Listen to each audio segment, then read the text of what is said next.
السلام علیکم ورحمۃ اللہ وبرکاتہ. مفتی غلام حسن صاحب تاسو خیریت ته چې خیر دی الله هم کامیاب کړه. زی شب قدر نه خبرې کوم تاسو اکثر درسونه اورم د میراث مبارک یو مسلې بارک مې معلومات کو. دا یو مسله ده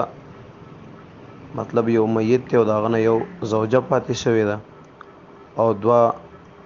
ابن دی او 15 بنات دي او د دې میت نه چې کوم دی جایداد پاتې شوی دی 3.5 جربه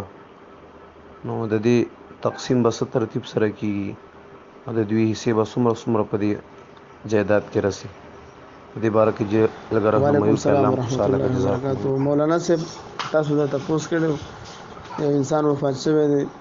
په وارثانو کې دی یوه زوجه پاتې ده 2 زامن دي 15 لوریانې دي او دغه جایداد چې دی نو 3.5 جریبه دی دا تقسیم کوي نو 3.5 جریبه نه 280 مرلې جوړیږي دې کې څومره د زوجې رسیږي نو 35 مرلې 15 مرلې د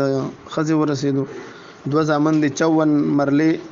اشاریه 44 دا یو زوی ورسېد 450 مرلې ورسېد او 44 په د پاسه 44 فوټه د هر یوې لور حصې ورسېد 20 مرلې او 22 فوټه 27 مرلې 22 فوټ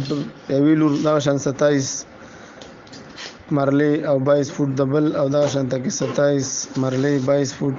د بل یو دغه شان کې 27 مرلې 22 فوټ د بل لور